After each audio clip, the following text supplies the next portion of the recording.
Good afternoon. I would like to give a few tips for successful keratoplasty. For a successful keratoplasty, it starts with a graft selection. A endothelial count of 2500 at the minimum is preferable with a clear quality cornea. And infant corneas are not preferable as the postoperative results are not or very variable. And in DMEC, a graft age of above for 50 years is preferable. And in preoperative, in patient selection is very important.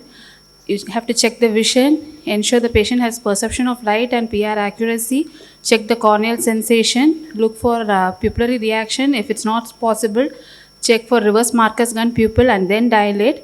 Treat any ocular diseases and rule out any active inflammation before taking up for surgery. Note down the number of quadrants of vascularization and the depth of the vascularization.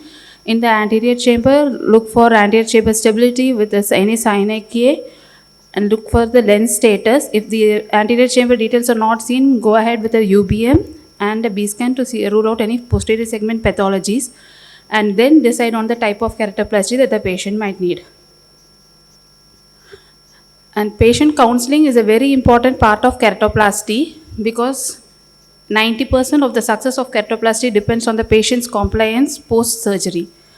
So patient counseling, set a realistic expectation about the vision, tell the patient about guarded visual prognosis, tell them they're not going to get the 100% vision, tell them in as many words as possible that they are not going to get 100% vision, because after a few months patient tend to forget, they come and tell you that they are not getting as good vision as the other eye.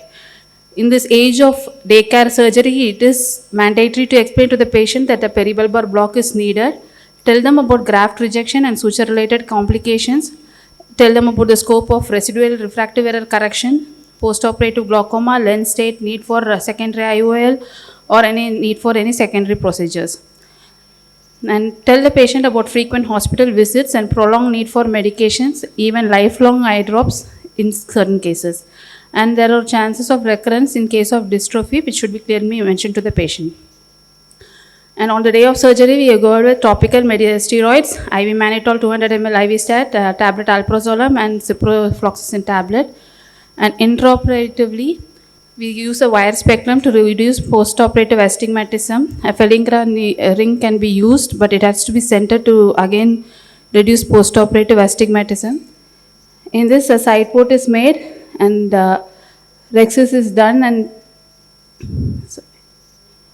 side port is made, rhexis is done and adhesions are released. Then I'm marking with a Trifine to get a centralized graft.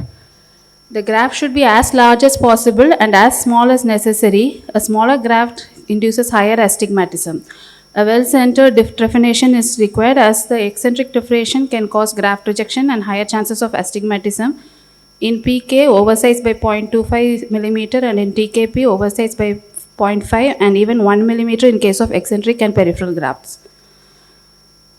Next, a PI is done and the cornea is excised and the trim and is excised for any ledges.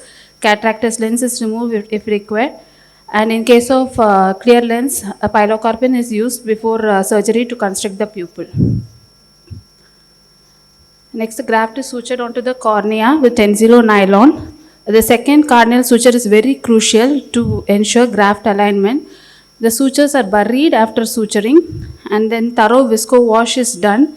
Look for iris catch before closing the eye and the side port is sutured and ensure water tightness.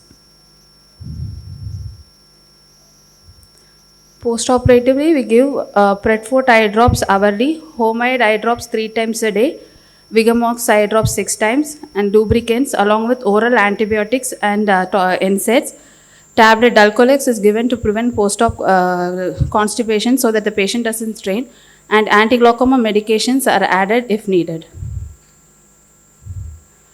In the immediate post-op, look for an well-formed AC, check for any leaks, check IOP, check for the IOL centration. If an IOL is placed, do a B scan, maybe on the second or third post-op day, and do a fundus examination. For suture removal, the tight suture can be removed based on the topography and the axis of the plus cylinder in manifest refraction is removed. Usually it is removed after 4 to 6 months. High astigmatism after suture removal can be due to the decentration of the graft, a vertical drift in the trephination and the suturing of the graft, or a horizontal torsion during the second cardinal suture placement. And for graft rejection, always in case of anterior chamber cells in post-graft patient, think of a acute rejection and start the patient on IV DECA BD for 3 days, then taper with oral steroids. Start with hourly topical steroids and then taper, and continue the immunomodulators, Talimus and cyclosporin drops.